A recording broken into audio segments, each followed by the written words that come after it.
All right, everybody. Welcome to This Week in Startups full news show today. We do have interviews on the way because I know you are missing them. We're just sort of getting the vibe. We're getting the vibe down as co-hosts, but we're going to talk to some other people going forward. Today, though, on the show, $170 billion going into electric vehicles combined by Toyota and Volkswagen.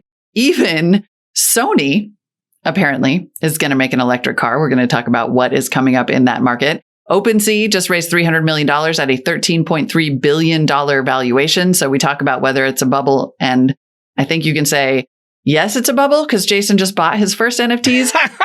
And also that bubble just popped because Keanu Reeves might have just killed NFTs. Just kill my NFTs, Keanu. Jason's like, let me just have one day. Can I get a 10X before you kill him, Keanu? Come on. Let me right now. Speaking of killing, China's tight regulation is killing their consumer tech industry. We wrap up then with Ben Smith leaving the New York Times to team up with Bloomberg Media CEO to start a mystery new media company. And we play my new favorite game, Would You Invest? Would you invest? It's going to be a great show. Stick with us. This Week in Startups is brought to you by RealGoodFoods is modernizing frozen foods and has become one of the fastest growing food brands in the U.S. Everything RealGoodFoods makes is low in carbs, high in protein, and made from real food ingredients. Go to realgoodfoods.com and use code TWIST for $15 off. Marlow. Every founder should have a coach to help them become more effective at managing and leading their teams. Get 15% off your coaching membership at getmarlow.com/twist. And Linode has a startup program built specifically for founder-led early-stage startups. It's called Rise, and it comes with a 3-year discount program and tech consultants to help with infrastructure growth. Apply today at linode.com/twist. All right, so today we have learned via various channels, including CES, because yes, that's happening, that a lot of new electric cars are coming to the market, mainly from Toyota and Volkswagen, which are going to invest a combined $170 billion to take on Tesla over the next decade, and also Sony. I'm sorry. Pause while you digest. Exactly. My monitor fell out. I thought you said Sony was going to make new cars. Yeah. Sony. Okay. Sony, which apparently belatedly discovered that nobody pays very much money for TVs anymore. And there in fact, there is an upper limit on how many PlayStations you can sell. Will it have a mini disc in the dashboard? Oh man, I hope so. Mini disc was pretty dope. Mini disc actually would be pretty. I mean, look, they're going to need something as a gimmick, so they might as well go mini disc, I think. Yeah, they unveiled a concept car at CES, which is adorable, the Sony Vision S, which looks a little bit like, there's one that looks like a Jaguar and one that looks like if a Maserati mated with a Model S, kind of, and said, sure, why not? Oh, there it is. Okay, I see the pictures. Yeah, I skipped ahead a tiny bit in our rundown here. No problem. Okay, I mean, it's easy to make a prototype. We all know that. Yeah. So I give 0 points for prototypes. Is this dashboard going to have 8,000 buttons? I mean, Sony is not known for restraint in the number of buttons. I think people are going to be crashing these cars. I think so. Yeah. I mean, if these cars ever actually start to exist. And so what is more interesting, this is like a fun flash in the pan. And to me, it shows the fact that, companies of all stripes, certainly the fact that you have EV startups that aren't car makers all by itself is super interesting and shows the potential. The fact that Sony is maybe we could make some money here shows the increasing potential. And then when you start talking about dollar amounts in the hundreds of billions, and evidently, according to the Wall Street Journal, VW's CEO, and Volkswagen, of course, makes much more than Volkswagen's, talks about Elon Musk and Tesla so much that his employees are like, we got it. We got it. Well, I mean, Volkswagen also had the horrible scandal where they were faking their emissions, right? And they paid a huge fine. Yeah. And then they got religion and said, okay, we're going to overdo this and go into electric vehicles. And this was always Tesla's vision and Elon's vision was, we want to inspire people to make more cars. So I think it's absolutely fantastic. And Tesla had a record quarter. They over-delivered and the stock went up 10% this week or something. And they've got all those plants online, the gigafactories that are just like dreadnoughts. They just pump out cars. And then they're opening Germany and Austin, I think this year. So when those two things come online, my Lord, I mean, the amount of EV production is going to go through the roof. And also Ford said their demand is so high. And I think it's very interesting to your passion for sustainability.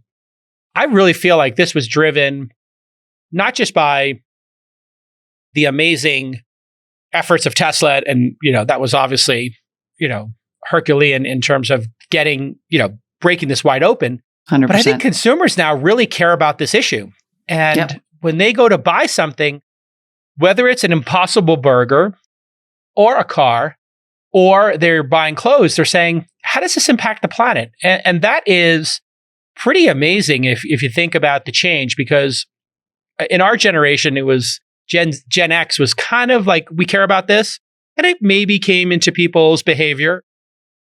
Boomers didn't really care, and certainly not before them. Mm-hmm. And now I think this is the lens at which people make their decisions.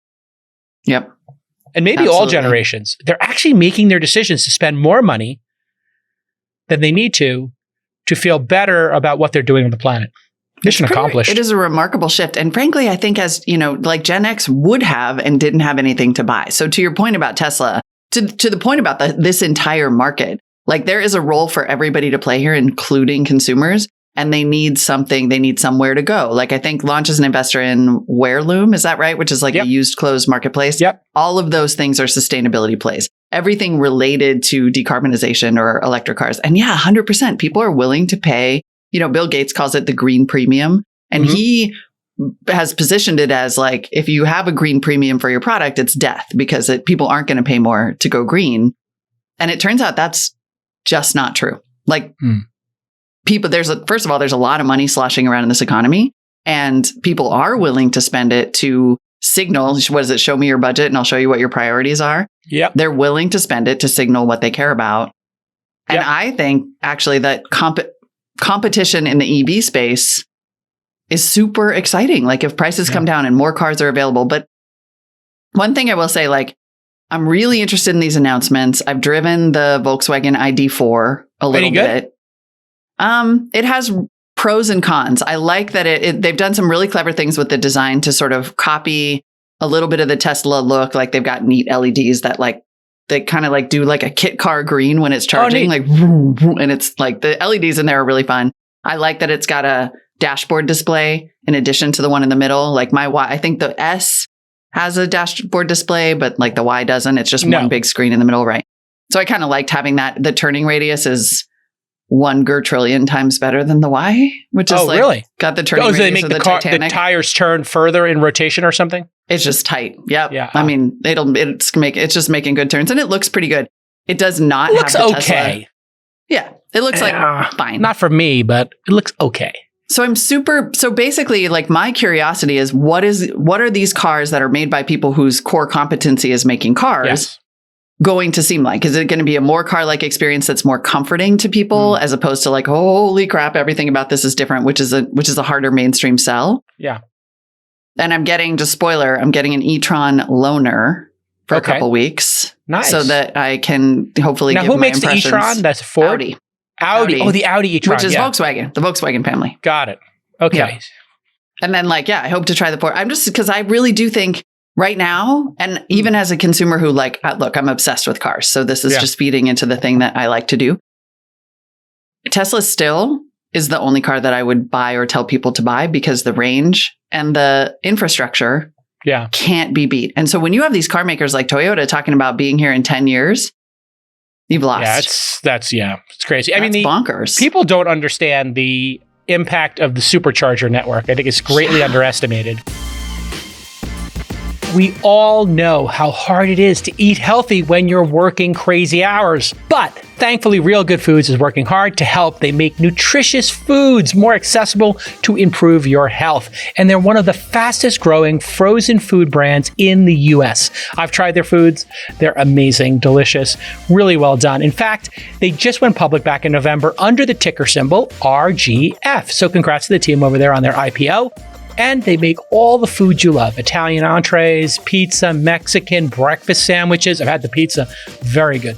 All 100% grain-free, low in carbs, and high in protein. You know that whole thing that makes you lose a little bit of weight and a little bit healthier. I'm doing it. It's working. And it's all made from real food ingredients. Real Good Foods is perfect if you're trying to cut back on those carbs like I am, or get more protein from real food, which I'm also trying to do. Maybe you're just trying to eat healthy in general, and this is a great option as opposed to maybe, ordering something in that's not as good for you. So they are now available in the freezer sections at Costco, Walmart, Target, and most grocery stores nationwide.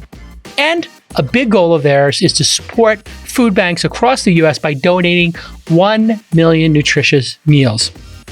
So here's a call to action for you. Go to RealGoodFoods.com and use the code TWIST for $15 off. Learn more about Real Good Foods at RealGoodFoods.com and follow them on social, Real Good Foods, at Real Good Foods. Great job, Real Good Foods. Really enjoyed the product. I don't know if have you taken road trips in your Model Y? I've driven to LA twice. And driving to LA is such a delightful experience in a Tesla. You stop for, I get 320 miles, I think, on my Y. Mm-hmm. And that's pretty accurate. I mean, if you go above 65, it obviously goes down a bit. But I stopped once, which I like to stop 2 or 3 times. I'm one of those guys who likes to stop and get a coffee, use the loo. Maybe I stop for a full lunch, and I just like a break. I'm not the going for a record guy. But I love stopping at the Tesla Supercharge with the 250 megawatt. Is it 250 megawatts? Kilowatt. Kilowatt. That 251. It's great. I was getting 700 miles an hour added to the battery. And I was like, okay, that's more than I need. Yeah. I mean, I think you're absolutely right that's like what consumers don't understand now and will start to understand is that super fast charging is the silent advantage. Yeah. That, I mean, I have heard tell that Tesla might start to open it up, but like right now, it is really hard to imagine a car maker really truly catching up with people's range anxiety without that infrastructure. And the ones who are saying 10 years, or Honda, I looked up Honda just out of curiosity because they were pretty early with hybrids. They're talking about an EV fleet by 2030. Yeah, no, I'm like, you lost. Do you even care about the planet, bro? No, that's just, you know what that is? That's them signaling, like, please don't regulate us, or please don't give us too many fines. We'll buy the EV credits or whatever, the carbon credits. But I like this, we call it in the industry, little big details. I like the fact that car manufacturers are really thinking about the little details of like, hey, Spotify, I don't know if you saw the Tesla has Spotify in the dashboard now. Speaking of Spotify, we were talking about earlier. That's really cool that when you load your Spotify, you have all your playlists and everything ready to go. And then, I don't know if you've tried this, but when I was in my Model Y and I was parked and I wanted to fully charge it because I was going to an Airbnb where they didn't have a charger and I was going to have to plug in the 110. I was like, let me just fully charge this. So I was going to be there for 45 minutes or something. And I was like, oh my God, Hulu and Netflix. Yeah. I put on Hulu. I log in with my Hulu credentials and I'm watching live TV. Totally. I was like, really? Am I really watching live TV? Yeah, my son and I will literally go. There's like one in Emeryville that's by the kind of Emeryville food court, which has all this yummy food. And we will go and we'll pick our favorite foods and we will have a picnic in the car and watch Hulu and Supercharge. Because it's just like legitimately pretty fun. The entertainment factor is huge. Also, I've made that car fart every possible way that it's able to fart. And I know that that's not a reason to love a car, but you can turn the horn into a fart and it is so funny. Go look at the website, littlebigdetails.com. Littlebigdetails.com is a very cool website where these designers talk about little details that are completely unnecessary to put in your products, but that become this reminder that somebody at the company is paying attention. I just talked to a woman who calls it brilliant basics. And I was like, yes. Not bad. Get the basics right. Alliteration. Little Big Details is better, though. That is really charming. Little Big Details is just like this movement amongst designers to just pay attention, you know? Totally. And if you can give somebody a little taste of considered, it's like being considered. It's like when you go to a great restaurant and they bring you like, you know, an intermezzo or a little something, you know, with the check, you know, a couple of pieces of candy they made themselves. All those little details add up to experience writ large. And, you know, I think that's what you're seeing for these automakers. But I think it's great. Yeah. I think it's great. Look, I'm excited about the competition. Do you really think Apple's going to make a car? I have. Well, I know they put the my guy, $2 on it, never coming out. Who's the kid? Kevin, who was doing the watch and then was at Adobe before it. Somebody doing Google search. Didn't Kevin, he leave? Adobe. Didn't they all leave? No, he went from Adobe. Then he did the watch. I saw him on Halloween, just randomly ran into him and said hi. And I was like, look, I bought your watch. I was like, the first 3 versions were unusable. So he's not coming on the show. I said, but version 6 is really good. He's like, thanks, Jake Al. I was like, look, I'm saying it to you in private. And I didn't say it on the show. Well, I just did say it on the show. But anyway, the first 3 I bought 2 versions of the iWatch, the first and I think the third. And I was like, this is terrible. And I just gave it to my assistant. I was like, get this thing off my wrist. I'm going back to my Fitbit.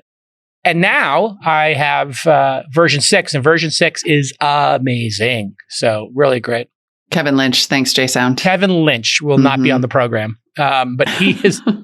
No, he might. Well, Apple famously doesn't, but Kevin Lynch, if somebody, I mean, they don't talk. They don't talk. But he's in charge of was it Titan project? I think they were codenaming it, and so he's in charge of Titan. And obviously, they did have 1,000 engineers on this, or 1,000 people, because you just saw the names on LinkedIn. So I think Apple doesn't like employees to put themselves on LinkedIn, but you can't technically tell employees not to. You can encourage them not to, I think. Yeah, I think. I mean, I would if I was the CEO. I'd like, don't put this on your LinkedIn. I don't think they're going to. At some point, it was like they had announced that they were going to pivot to make software for cars. Yes, instead the dashboard. of an actual car, the dashboard, which, fine.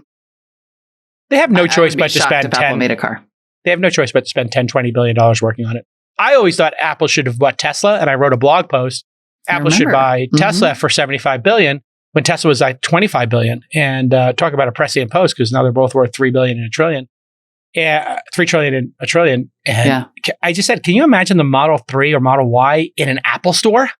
Like, you come in to get your phone and you see the Tesla there, it'd be like game over. How many cars would they sell? Honestly, if my Tesla, other than the various try to kill me issues that it does have, had CarPlay, I would be the happiest girl in the world. Like, I don't want, it's nice that it has Spotify or whatever, but I want to use Apple Maps. That's what kind of girl I'm just like, give me my own, give me CarPlay. That is a super challenge. Oh yeah, there's my piece that I wrote. I got to go back to these blog posts I used to write. Some of them are crazy. And see, I got to go check these out. Can I ask a question about CES? That wasn't canceled in the face of Omicron? Can you believe the super spreader of all super spreaders is occurring right now? It is occurring right now. I mean, if I were a betting woman and I'm only allowed to bet in $2 increments, okay, I would bet that they will have a 50% positivity rate at CES. I mean, it's just such a terrible. Everybody pulled out, but it was like too late for them. I mean, I almost have to feel bad for CES because it was such bad timing. They were like, okay, we're back. This is the big, but they really wanted to plow ahead last year too. I mean, they almost had to be pressured to cancel it. And then it was sort of like it was too late. Exhibitors were already building, but then exhibitors pulled out. I mean, there's probably, 85 people there now. And how do you get how do you force employees to go to CES? I mean, it's hard enough to force your employees to go to CES just in flu season, which is when it occurs. Like, they're like, it would be a great time to have everybody from around the world converge in the most bacteria-laden city in the world. It's like an industry joke, the CES flu. Because we're always like, oh, we got the CES flu, of course. And now I stopped going for that reason. It was just it was too brutal to like start the year off with the flu. They might, in COVID times, want to consider a springtime show instead of a January show. It's rough. Yeah, I don't get the January. I guess maybe it's January in Vegas is cheap. You can take over the whole city. They probably looked at the months and said, which month can we take over for the right price and own it? Or it could just be a historical thing. But that's kind of crazy that they did it. And then I just got a note from my school that like 40 people have Omicron, like 11 teachers, 30 students, whatever. And it's like, oh my God, like this thing is really spreading, even in the Bay Area where people are. Oh, it's unstoppable. The most vaxxed and the most compliant. Yep. It's unstoppable, Omicron. Listen, as a founder, it's really hard to find the time to become a great manager on your own. And that's where Marlow comes in. Marlow's one-to-one management training and coaching helps managers level up faster.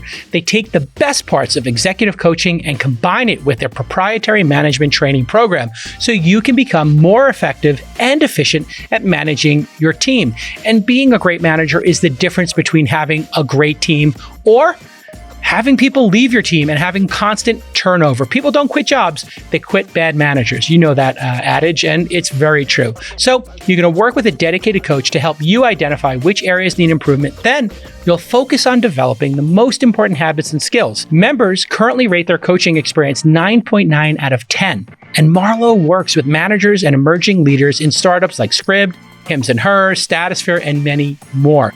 So, what about the rest of your team? Marlow has them covered.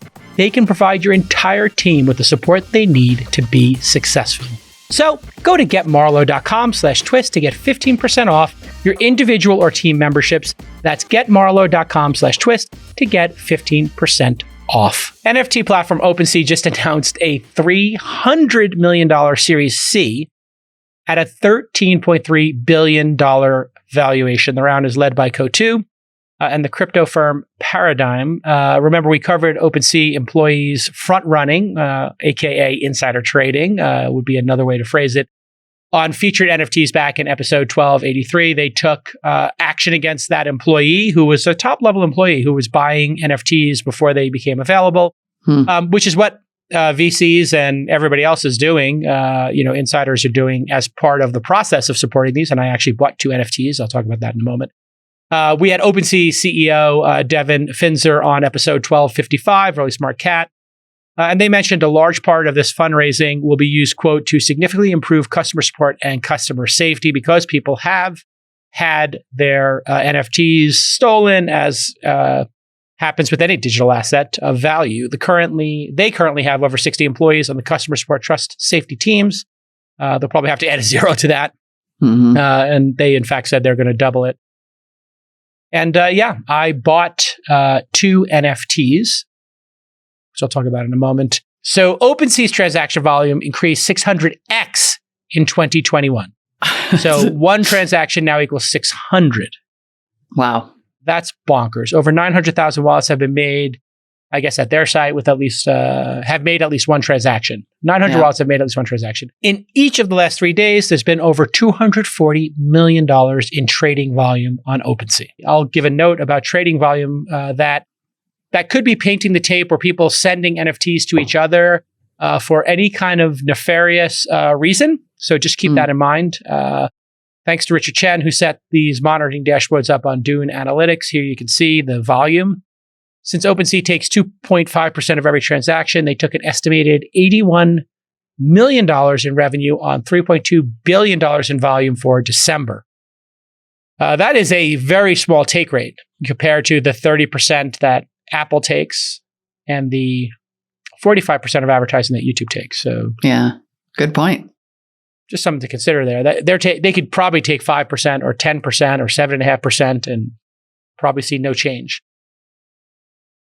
Any what's thoughts? Interesting? Yeah. Well, so what's interesting about OpenSea is that just as a pure matter of business, that is, it is smart to have set up a marketplace to sit in between creators of NFTs and potential buyers of NFTs. Yep. They're taking a small enough cut that they aren't driving people away from the platform. And in order to popularize a new technology, it does help to have an easy retail location. Yep. And this is like literally contrary to what people want NFTs to be. Right. The existence of OpenSea is like anathema to a lot of the true believers in what they're calling Web3 and the idea of these decentralized technologies that take, away from, what OpenSea has become in some ways is a bit of a gatekeeper. If you have to find the NFT there, it has to be listed there in order to buy it. Not obviously NFTs can exist anywhere, right? But if you want to buy it on OpenSea, it has to be listed there. And they froze some of those assets after there was theft. Right. And it is unquestionably a centralized marketplace for a decentralized technology. And so it is, I wonder if you think that the pushback against this from a philosophical perspective is actually a business risk for OpenSea. Yeah, it just shows how Web 2, the existing paradigm, is better for most consumers. People want something that's easy to use, trusted, and that in a place where somebody picks up the phone when something is stolen or a transaction doesn't occur. The overwhelming majority of consumers, like 90%, want to have a place that's trusted where there is customer support, where there is central authority when involved in a transaction. There are a small number of people, early true believers, who want this to be more complicated, or maybe they don't want it to be more complicated, but they'll accept it being more complicated in order to have nobody as an intermediary. Yep. Which is the word I'm using for middleman now. So non-gender specific. So if you could remove the intermediaries, that is what Web3 is about. And people keep dunking on OpenSea for not having that. Well, at the same time, consumers kind of want it. And they're willing to pay that 2.5%. They're willing to pay the VIG because it adds a level of sustainability to the service. It's not going to go down. There's a group of people keeping it up and running. But, Bitcoin doesn't have an OpenSea equivalent, right? I mean, maybe Coinbase you could consider. Coinbase, I guess, Maybe you could consider being an equivalent of it. But it is a huge risk as a business that somebody could make an easy to use, permissionless, with no intermediary. That is a business risk, I think. But if they keep the 2.5% low, who cares? That's like what Visa charges restaurants, right? Or MasterCard. Yeah. So it's such a small take rate on such a large amount of money moving around that I think they'll be fine. And they're obviously if they're making 80 million a month, that means they're making $1 billion a year. $1 billion a year, and and they're growing 600x. If it grows even just 3x year over year, that would support this 10 times, 13 times run rate valuation. So I'm always doing that math in my brain, And and there are these questions about if NFTs turn out to be a bubble, can OpenSea maintain that valuation? And the fact is, OpenSea and centralized marketplaces like it, I mean, I'm sorry, I'm not trying to commit sacrilege here, but they're actually the key to making sure it isn't a bubble. Like, it will be mainstreamed and become something that if you're NFT curious and you can go and shop like a nice looking marketplace and be like, oh yeah, I would spend my money on this digital piece of art, especially if there's an asset attached to it. And maybe even if there's not, like, people legitimately like art in lots of forms and aren't that worried about, I'm not even really particularly down on NFTs, even though they're probably also a bubble right now. But, realistically, you have to accept that if they're going to become mainstream and not disappear as a bubble, not just pop, it will probably be as a result of centralized marketplaces, because the people who really care about decentralization don't usually seem to also care about UI. They're willing to deal with, that poor UI, poor user experience in order to, have it be cooler and not controlled by anybody. You can use Netflix and Hulu and Disney Plus, or I guess you could use BitTorrent if people are still using it. And I'm sure there are tons of people using BitTorrent to watch movies or whatever. It's like, okay, for $12, I can watch the Book of Boba Fett and I have a beautiful interface and I don't need to go to, the Pirate Bay or whatever to get like 7 kinds of malware and all of the other things that go along with that. However, I will say this conversation is completely moot because NFTs are over. They died. Oh, they died at I didn't get the news flash. They died at the hands of America's beloved Keanu Reeves. Oh, really? Okay. Well, do we have any tape of him murdering them? We do, I'm afraid. We do. Oh, during an interview with The Verge, Keanu Reeves was asked his opinion about NFTs that were made for the Matrix Resurrections film, and they were so popular they crashed the website that they were sold on. And so here is a 41-second clip of Keanu Reeves being informed of and responding to the NFT question. Did you guys see the Matrix NFT thing that they did for Resurrections just a couple days ago? They made NFTs for the new movie, and there were like 100,000 of them, and the site broke like in the first few hours because there were over 300,000 people in the queue trying to buy these NFTs for $50. And so like when you think about the concept of digital scarcity and things that are, they can't be copied. That are easily reproduced. Well, but they're not the same, right? It's not a fake version of you. I wonder do we get a cut of that? Oh no, I don't think we're in them. They probably did other people. You have to take that up with the studio. I don't know. Oh, I know that journalist. Yeah, he got the Matrix interview. That was fantastic. So. I mean, just to the folks at Warner Brothers, if you're going to sell a bunch of NFTs and get in on the grift and secure the bag, you might want to get the 2 lead actors in the film. Cut your talent in. Yeah, maybe give them a cut. Cut your so talent they can say totally awesome, it's the future, as opposed to we didn't get any, it's stupid. This is the direct quote from Keanu Reeves, echoed by BeardScript in our chat right now. They're easily reproduced. Yeah. And then The he end. laughed. Womp womp. They're over now. They're over. And I guess the counter argument would be, yes, people can go take a picture of the Mona Lisa. Or actually, maybe you're not allowed to take a picture of the Mona Lisa. I think But you're you not. No, you could take I don't know. The last time I was there, you could take a picture of the Mona Lisa. You could take a picture of the Mona Lisa. So you can take a picture of the Mona Isa and have your own one-of-one photo and put it on your desktop where any number of copies of it, you don't own the Mona Lisa. People buy tons of art that could look just like if you are not a super serious collector, like I have a friend who's an interior designer, and every time we go somewhere, like, oh, there's a new mid-century restaurant in town, and she's like, replica, not replica. I cannot tell. Right. I don't know that those things are replicas. They are good enough for me, and having the original would make me feel good, even if I knew someone could make an exact replica. Like, frankly, NFTs in that regard are no different from the physical world. It's just maybe easier to replicate. I feel the same way. I would very much like to see a Corvette made from like the 1960s or 70s and make it electric and put in all the new stuff. And I don't want to own the old one because I want all the new tech. Yeah. When they made this new electric Mustang, I was talking to an executive at Ford and I was like, you guys blew it. How are you guys like so clueless? Take the original Mustang pony car that everybody loves on the show. That's iconic. Yeah, Ford's off the show. That's so iconic.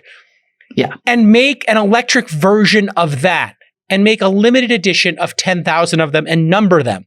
Mm-hmm. And it literally could look like that cherry red convertible pony car, but it's got perfect brakes and all-wheel drive. So you can drive it in back, Dude, I would sell my house for that. Like, exactly. Do that. And instead they made a weird mom car, which I'm into because I'm a mom, but it's not a Mustang. It's too much of a mom car. You're a mom who would like to have something that is not 5% evocative of a muscle car. You would want something that is 100% evocative of a muscle car. It's a heartbreaker. It is a real weird use of the Mustang brand. That Mustang car is so ugly. I don't know if we can pull up a picture of it. I was like, my first car was a 73 Mustang Grande. I had a 68. Yeah. You had a 68. Okay. Yeah. And like this looks like... It's not even a mom car. I don't know what that is. Did they make like an ugly BMW like that? That had that like weird, I'm not an SUV, but I'm not a sedan kind of... They call those crossovers, right? Yeah. Yeah, crossovers. The X1 is a little bit like that, but this is like got some weird Audi lines. Like it's too sharp. It's just not right. It's not right. And then to put a Mustang logo on that is just an insult to Mustang fans everywhere. Like seriously, the worst job ever. Like they should have put a Ford. That's a Ford Taurus, not a Mustang. Oh, they should have called it a Taurus. That is still a beloved brand. Like people like it, and then you wouldn't have to dilute Mustang. That is more evocative of a Taurus. You're welcome, Ford. It's a Taurus. Take the logo off the front and put a Taurus logo on it. I think it would sell better if it was a Ford Taurus. People did love their Ford Tauruses, right? Yes. Call it a Taurus show, which is the Taurus race car. Okay. I am off the rails in the car department. I will go on. I didn't know that. Oh, wow. This is another thing that we have in common. We're both into muscle cars. I really wanted to buy another, 70 to 73. I love those 70 to 73 Mustangs. You can pull up the 73 Mustang Grande with the vinyl roof in gold. That's what I had. Bought it for $650 in Brooklyn. Had a hole in the floorboard, so the passenger could see the road. It was like, really cool augmented reality feature before augmented reality. It was like rusted out. And I almost died in that car. There would be no This Week in Startups. Yeah. The Chevy Nova was, I think, notorious for that too. Yeah. I inherited my grandparents' 68 Mustang. Wow. What color? And was it convertible or hardtop? Blue. And it was not a convertible. It was hardtop. It was it was like not even the 3 on the tree. Like it was the straight 6. It was the grandma version of the 68 Mustang. But oh my God. Yeah, it's incredible. Yeah. That one is like a Mach 1. You can see with the racing stripes. That's not what I had. But that is the 73 style, which is the entire front of the car is a 351 Cleveland engine that when you hit the gas, the car would tilt up because there was so much power. And we put a 4-barrel carburetor on it because we were like looking for stuff to do. And we figured out how to change the carburetor, and we put a 4-barrel carburetor on instead of 2. It went from like 11 miles to the gallon to like 6. But the noise that this thing made was unbelievable. There's a company now that's turning classic cars into EVs. And there you go. That's my car. Mustang. Yeah, that's like There the it mustard is. color. That is spectacular. It was awesome. So I want there's a convertible version of the 70 to 73 iconic. And people don't like this one. They love the pony car. Yeah. But this was when muscle cars peaked, which was 70 to 73 right before the oil crisis in the later 70s. They just kept saying, how much bigger can we make the engines? And this was peak like 351 Cleveland craziness. It's incredible. It's incredible. Incredible. And there's like a little... The Gen Z, I will say, like, we love the 60s. The Gen Z is all about these 70s era cars because they're a little bit more recent history. And if you think about, like, the generations always love, two back. Or they love their or, parents' 80s Volvos, the Saab. Yes. Remember the really Saab into the convertible? Was So it the good. Volkswagen Cabriolet? Like that was like the sorority girl car when I was growing up. Was that like convertible? I bought one of Saab. those when I moved to California. It was the girliest car I'd ever had. I named it Babs. I was like, I don't even know who I am right now. I had a white Cabriolet convertible. And I was mean, like, but those live are in good California. times. Those are good times in California when you take the top down to drive to San Francisco God. from the East Bay. And you drive up the one, like into Marin. I mean, I was That's the just life. I wanted to Who write am a I? letter to my 14-year-old self and just be like, hang on, honey, because it gets amazing. Literally, you grew up where? Montana and North Dakota. Right. So like You didn't literally, have convertibles because they would just crack and fall in. yeah. And nor did you have any, you didn't Coast. have Not you a didn't lot have of any coastline. ocean, not a lot of coastline. You could cruise in your Mustang along the Missouri River listening to the Lost Boys soundtrack, which I was a big fan of in high school, All right. but Way to go. not quite the same. Not quite in the same level. All right, let's keep the show moving. Cloud infrastructure costs are one of the biggest expenses for startups, and they're also some of the most unpredictable. It's no wonder that many startups get lured to the major cloud providers with the promise of all these free credits, only to wind up locked into unpredictable cloud bills and outrageous costs. I've had this happen myself. Well, Linode is here to change the cloud journey for startups. How? Well, they provide predictable pricing. So you don't have any sticker shock, you don't have any unnecessary overages, and they have industry-leading price-to-performance ratios with simplified infrastructure. And of course, they have 24/7, 365-day-a-year award-winning support. So here is your call to action. Linode has a startup program called Rise. It was built specifically for founder-led early-stage startups, and they're offering a 3-year discount program that will give you technology consultants to help guide your infrastructure growth. You can apply to the Rise program today as a startup at linode.com/twist. That's linode.com/twist.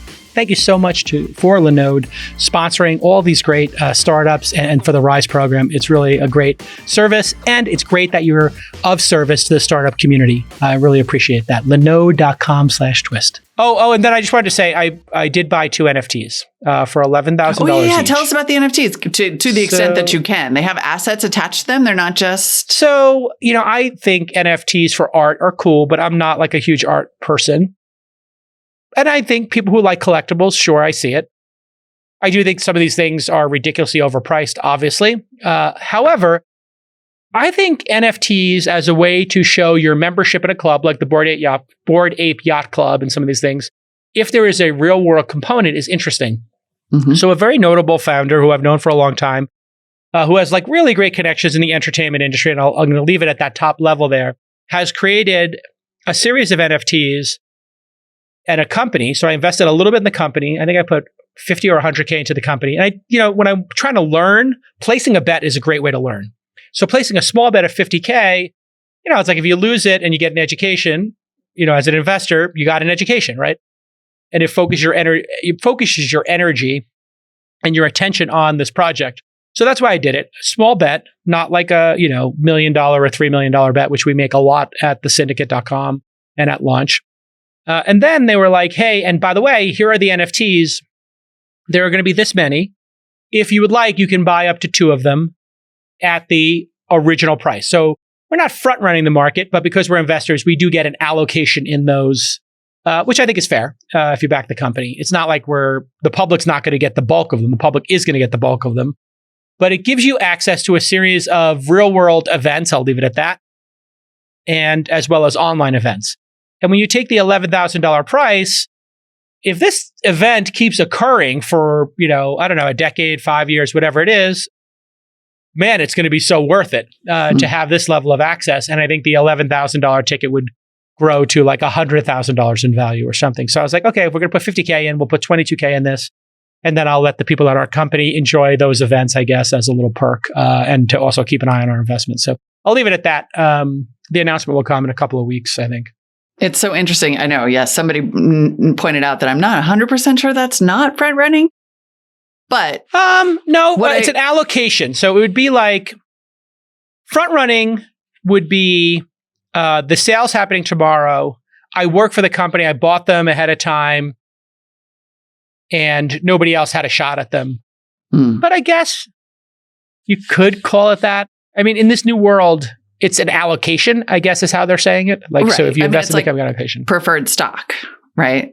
If you were to invest in the company before it went public, you would have an allocation already. So I would put it in that genre. Or let's say you invested in a restaurant and they were like, you can have a reservation before we open the reservations up to the public. Right. What is interesting though is that it's a thing that's it's described as an NFT and a digital asset and a blah, blah, blah. And what it really is like an early subscription to a series of events. And if we could just figure out how to break down the NFT language in a more accessible way like that, like that's a good tip for your company, right? Which is tell them that what this really is a token for the subscriptions and the whatever and the whatever. It's a membership. It's like Soho House. It's a membership. That's not hard to understand. Yeah. So this is an NFT membership. Other people have NFT art. Other people might have NFTs for rights. And I think for me, the NFT rights and the NFT memberships are interesting. The art, just personally not as, but I like the rights one. So imagine you were a stock photographer, right? Mm-hmm. And you went out in your cabriolet as 25-year-old Molly, and you took a bunch of pictures of the one, and you opened them, and I wanted to actually back this company. So if somebody wants to build this company, I would back it, or I should say, we would back it. You go take that series of photos you took, you upload them to NFTstockphotography.com, and you say they're all $50. Each photo is $50, and we get 20% of. If you resell it, we get 20% kickback. And then any use in commercial use of the photo, we get 20%. So then somebody who's an investor could say, I think that photo is going to make a lot of money. It's an iconic photo of the Golden Gate Bridge. I'll pay $50 for it. And then it gets bought because somebody wants to use it in a campaign and they pay $2,000 for it. And now you've made your money. And then the person who's the artist or the amateur artist is like, okay, I made some money to pay my rent this month and I have back end, as opposed to selling it to Getty as work for hire or something. Yep. Yeah. I still think that there is actually a fair amount of potential when it comes to art and digital creations. And because collectors are a breed. They really are. And they will pay for a lot of stuff that we don't necessarily think is worth the money. No. But it's not for us to decide. No, I mean, listen, I'm watching all the time. Alexis Ohanian is like buying Nintendo cartridges. Right. And I'm like, if I found a box of Nintendo cartridges in my house, I'd throw them right in the garbage. Like, get this out of here. Or I might donate them somewhere. And like, he's putting them into plastic boxes and figuring out what the condition is. And they're trading them on eBay. I'm like, really? You guys are trading cartridges for Nintendo? There's got to be a billion of them. The thing is just worth what people will pay for it. And people will pay, if they'll pay for Beanie Babies, they'll pay for NFT art. And we will pay for Mustangs from 1968 to 1973. Oh, yeah. So much. Sell my house. Viva my la house is on the line. It's not really. It's not. If anybody in the audience can tell us about these electric cars that are being made from previous ones, if I could buy a 19, like a muscle car, electric car, I might buy that if it was. This company was like in the New York Times, like they totally exist and are doing it now. Yeah, we'll find that. I feel like I just don't want to buy something that's going to be like a maintenance nightmare. That's my nightmare. Is like I don't want to have to do too much maintenance. Right, but if it was an EV. And it's like no maintenance, that is amazing. That's the thing that's kind of cool. You get rid of the transmission, you get rid of the engine, changing oil, changing whatever, and you just have to deal with tires. All the hoses were rotten on my 68. If I could just get rid of that as a concept, amazing. Amazing. Oh, by the way, we're going to do a Noti Gang NFT drop. So we're keeping track of all the Noties in a spreadsheet. And I'm going to give Noties, you can get in this too, Molly and producer Nick. We give them nicknames like OG Bob G. And then if they make themselves notable in the Noti Gang, we will make an NFT of them and airdrop it to them. Or just send it to them for free. I guess it's not technically an airdrop. So I'm going to make a series and I'm going to hire an artist and we'll have you send in your photo, or we'll just make a character of you, and then we'll send you your own NFT. How's that for a crazy, grifty idea? Love it. We don't make any money on it, but we just make the Nodi fans rich. Yeah. We in the immutable record. I mean, they'll be worth I think they'll be worth like $10, and the gas fees will be $40. So I know. Yeah. Like, what would it cost to give it? Could somebody educate us at producers at thisweekinstartups.com of what it would cost to send somebody a free NFT? Like, I think that winds up costing you $50. All right, let's keep going. This is pretty fascinating, I think, what is happening in China as that country cracks down on these companies that have been built up. And there's been a lot of excitement about the tech industry in China. And as China cracks down, it's also having this sort of side effect of killing the spirits of entrepreneurs in that country. And so this is a New York Times article by Li Wan. I hope I'm pronouncing your name correctly. She writes the New World column at the New York Times. The crackdown is killing the entrepreneurial drive that made China a tech power and destroying jobs that used to attract the country's brightest. So we covered this many times on the show with China cracking down. And Tencent is down 28%, Alibaba is down 49%, Didi is down 65%. These public companies, New York Times, quote, in place of the pride and ambition that dominated a few years ago, fear and gloom now rule as many tech companies lower their growth targets and lay off young, well-educated workers. Also, China's been cracking down on video games, as people know. They're limiting play to 3 hours a week, as discussed on All in episode 45. And China hasn't given out a new gaming license since July. And so this was something I predicted. I said, who wants to be an entrepreneur if Jack Ma disappears? Like, this is beyond like Jack Ma got taxed 70%. There was a wealth tax, the stuff we're fretting over here in the United States. Mm-hmm. Or it's difficult to open up a factory. And so, Florida is easier, Texas is easier, or I don't want to pay the incremental tax in New York and California, so I'm going to move to a low tax state. This is, I'm going to be disappeared. And re-educated. And potentially re-educated and made to say, I'm sorry. So who in their right mind, if you're an entrepreneur, if you think about the entrepreneurial mindset, these are very smart, driven individuals. And they're savvy and they see opportunities and they have great strategy and their ability to understand systems. That's what the entrepreneurial mindset does. They conceive of some opportunity, some product or service. They think about the system, the world in which they're going to put it out there, competition, consumers, pricing, all these dynamics. Well, if one of the dynamics is the government is going to crack down on me, you might actually, if you're a savvy entrepreneur, say, this is not worth it. I'm going to find something else to do or get out of this country. Yep. This is fantastic for America. This is a gift on our doorstep that an authoritarian country had massive success. And I think the Mad King, Xi Jinping, the Mad King, it rhymes, so that could stick. Good one. Love it. I think Xi Jinping, the Mad King, is losing his mind for fear of losing control of the country. That's always been my theory. For 5 or 6 years, I've been saying, and we got to pull this clip I did, producer Nick, on CNBC when I said I would never invest in China because it's so opaque, they could change the rules at any time. And I said this on CNBC 6 or 7 years ago. I got laughed at by the other anchors and some other commentators. And I said, listen, this is an authoritarian country. Like, oh, you don't know what you're talking about. Alibaba is selling this much. I was like, how do you know any of those numbers are true? Yeah. Right? Like, how do you actually know? And they kind of laughed me off. And it's understandable that they did because the trajectory was they're going to be this hybrid of authoritarianism and capitalism. And it turns out those two things cannot coexist long term. You need democracy and capitalism so that the democracy can hold capitalism accountable, and capitalism can drive the country forward and have an impact on the democracy in a positive way.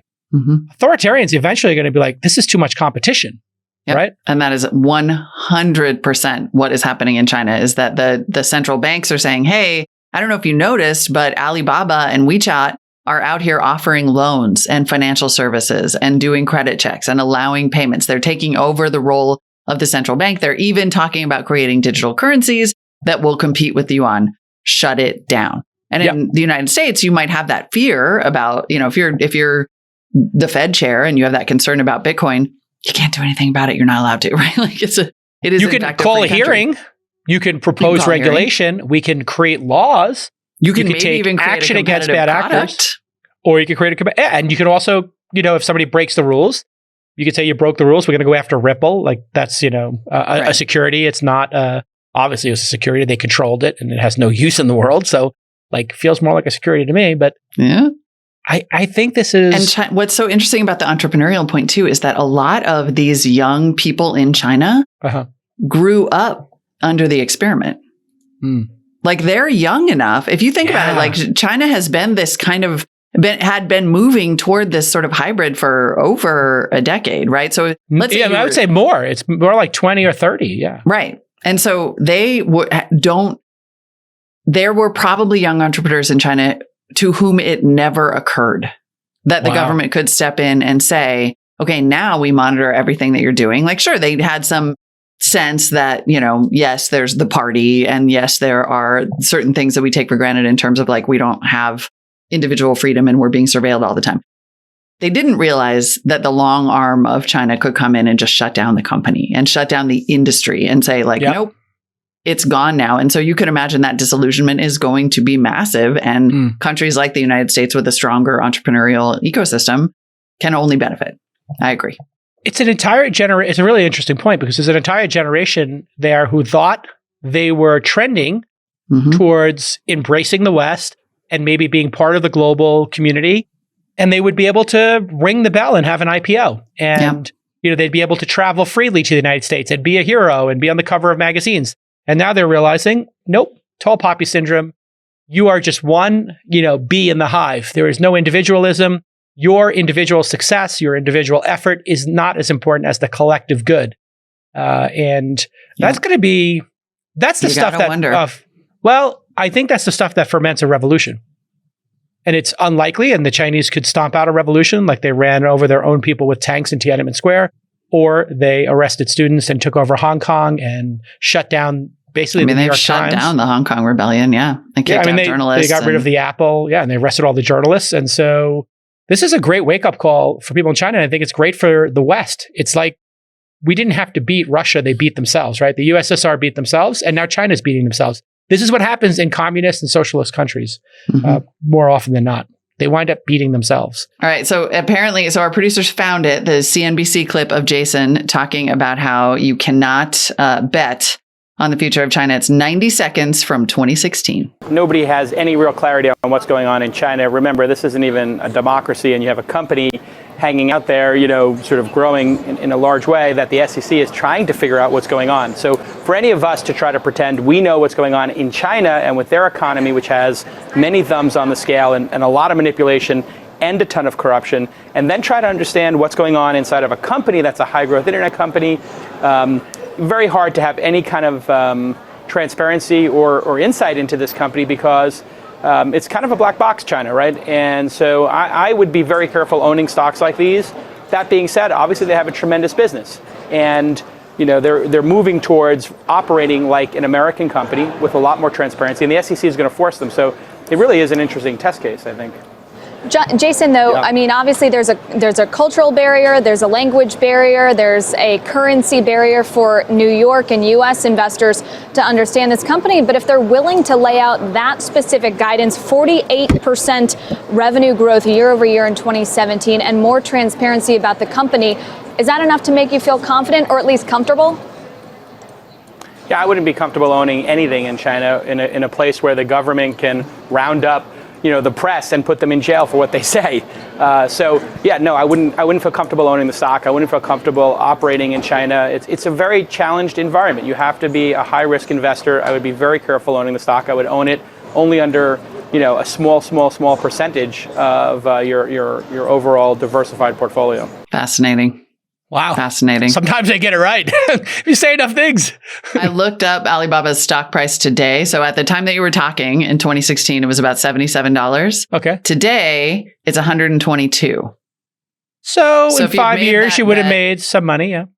I mean, I don't know, compared to Apple or Tesla or, Yeah, it would not have been a great bet compared to Apple or Tesla. That's not a great rise. I mean, I also take the point, though, of the person in the chat who did Head Jobs who said, like, don't sleep on China. You don't want to underestimate, because, for example, the USSR is gone, but Russia still has a massive amount of influence in the world and in our discourse and information. And is they can still be with petrochemical giants like China. They can still Yeah. be a massive economic force, but in terms of an entrepreneurial disruptor, probably do themselves in. I think what people are were very optimistic at that time about China, and I think I looked at it and said, and I think the reason I was able to make that call is I believe that when you set up a game and it's rigged, like China is, eventually somebody is going to cheat or take over, and that's what we've seen happen. And it could be cheating on the side of Alibaba or the executive team at Alibaba, or it could be Xi Jinping, the Mad King, could decide, hey, I'm going to change the rules of the game. Whereas in America or a democracy, it's really hard to cheat. You can cheat, but you're going to get caught eventually, and there's a lot more scrutiny. It's not perfect, but it's certainly leagues better than operating in an authoritarian country. If you look at Russia, they're desperate to be relevant, and petrochemicals are becoming less and less relevant. And I think what we're seeing is the death throes of a dying empire. That's what we're seeing in Russia. Is like, okay, we have this other Mad King with some nuclear bombs and a bunch of oil and, the ability to hack people and create misinformation. Like, what are their assets, really? Oil, nukes, and a really, really sharp group of KGB agents who run the country, who know how to do psyops and hack. That's literally what they're good at. Like, that's not a great future for the people of Russia. And China, though, does have a lot of positive things, or had a lot of positive things with this entrepreneurial golden goose that they just slaughtered. They literally took the golden goose and they are re-educating it and torturing it in a prison somewhere. Really stupid decision. It's also only good news for, not to belabor the point, but it's also only good news for America's tech giants, because for years I've been saying that I'm sort of fascinated by China as the only place that has incubated behind the Great Firewall competition to Google or Facebook, right? You have Baidu, you have Alibaba, you have these massive companies that don't exist at that scale anywhere else. And had they unleashed them on the world the way that we've unleashed Facebook and Google on the world, you would have had this like clash of the titans. Because no one else could potentially compete. If WeChat had truly come to America, what would that have meant for Facebook? Well, I mean, look and at Facebook TikTok. Messenger? TikTok, all these kids are addicted to TikTok. Like they're capable of building world-class products, and they're just not going to be allowed to. So go democracy. Okay, let's wrap up with this media story. Let's do it. Okay. This is a media story, but I want to present it to you as part of my VC education, as like a founder question. So the story is that former New York Times columnist, he's still there for some period of time, and BuzzFeed editor-in-chief Ben Smith is joining this new, totally unannounced media company started by Bloomberg Media's former CEO, Justin Smith. So it's two white guys named Smith, because that's media for you. Not related. Not related. Ben Smith confirmed to the Wall Street Journal that he would be a shareholder. They're going to do this new company. It's currently called Project Coda. There was, I thought, a quite devastating and perfectly executed piece in the Wall Street Journal in the New Yorker by this interviewer, Claire Malone, asking Ben Smith over and over and over and over, like, what is this company going to do? What are you going to cover? Well, where are you going to be based? Like, what do you think is the goal? Who do you want to reach? Who's the audience? What are the beats? What are the topics? And at every point, he was like, either it's premature to talk about that, or we don't know yet. So there's nothing about this exists. And Ben Smith actually got weirdly testy at the prospect of being he sort of ended the interview. I was like, I got to call my kid. Just text me if you have any more questions.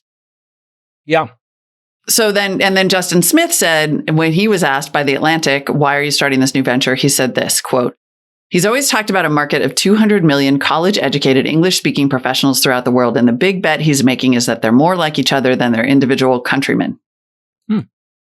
Which doesn't make any sense to me at all.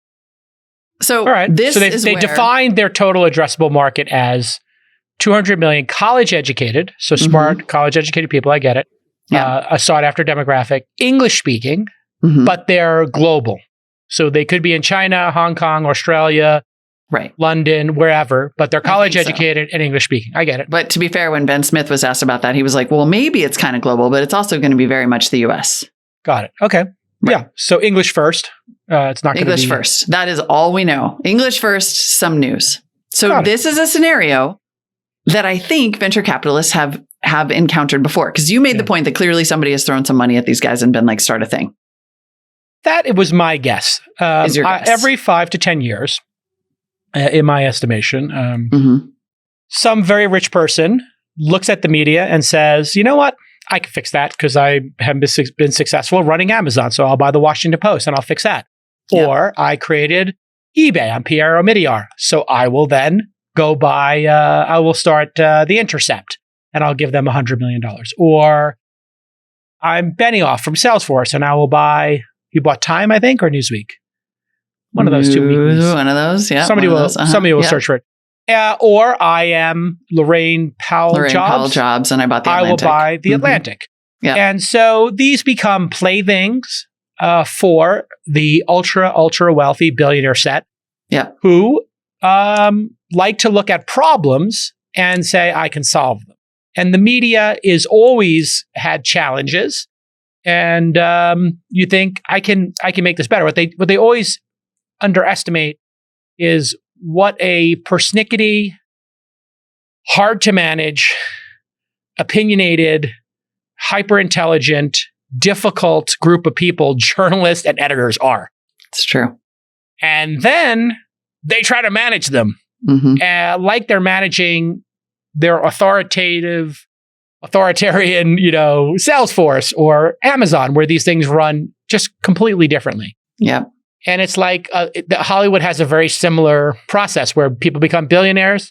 And I remember my friend Mark Cuban started making movies and buying movie theater chains. And, Sony went and bought Columbia Pictures and, all different, Jeff Skoll, my friend, got into movie making and did Participant. So, people get attracted to these two different places, Hollywood and and journalism, and they're very different animals. And here's what I want to know is like, there's this idea of the known founder.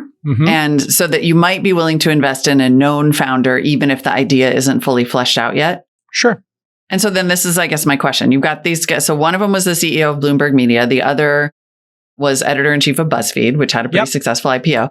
And, really did not successful IPO. It wasn't going successful. from, I'm sorry, not successful IPO, not but successful did IPO. grow from listicles to like an actual successful product, successful product. Yeah. And then you read an interview like this that is literally like, we don't have a clue. Would you put money? Are you into this? Is this something you would put money into? No. I mean, media is a terrible investment traditionally for investors because it's low margin. It doesn't scale gracefully. If you look at something like BuzzFeed, it has 300 or 400 million in revenue or something. And they're worth like 600 million. I don't know what they're. I mean, it was. We went over this on the show. It was. I do remember that. Pretty brutal. The outcome, and they're hard to manage businesses.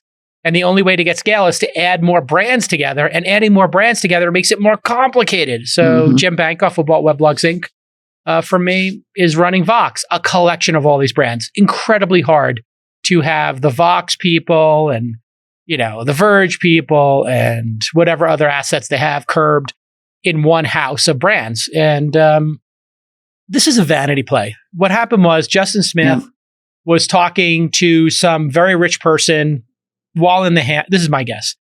Justin Smith is talking to some very rich person who he's covered before. They're in the Hamptons or they're at some dinner.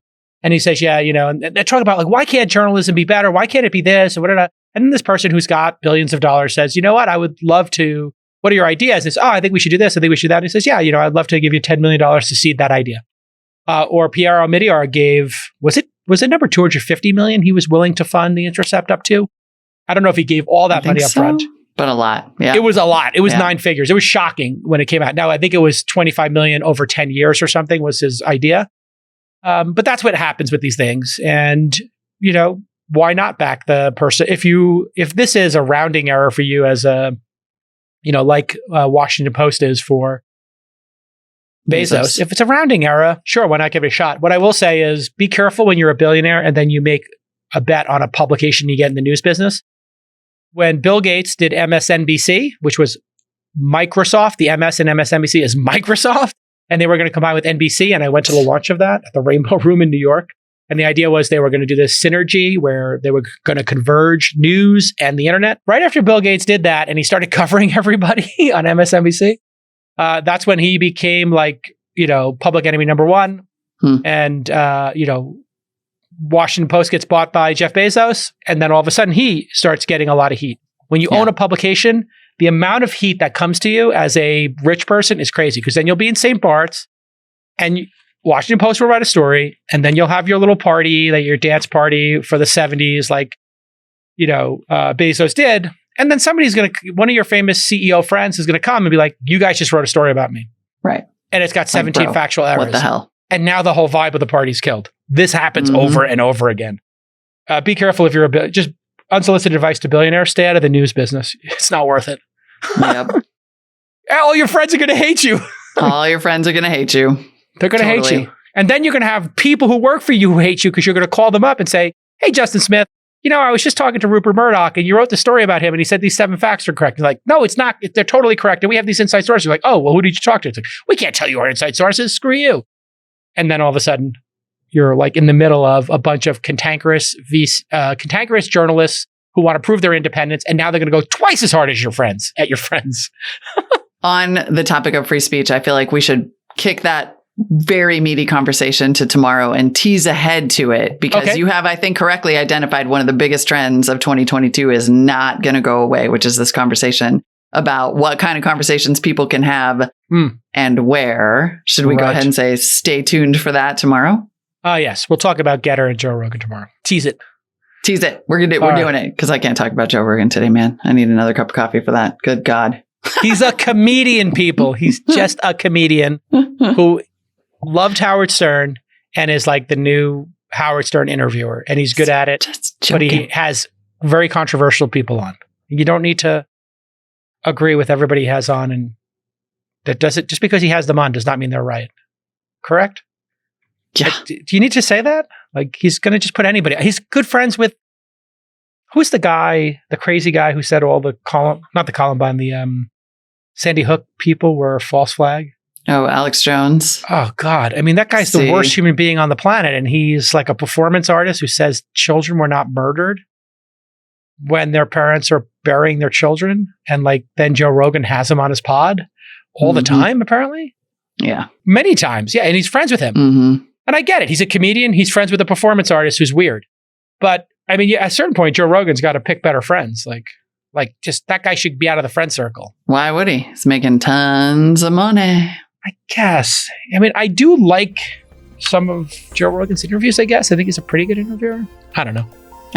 It's not my jam. But we will talk more about it. We'll talk more about it tomorrow. And all the this is a things big that he wants to be able to say unfettered tomorrow on This Week in Startups.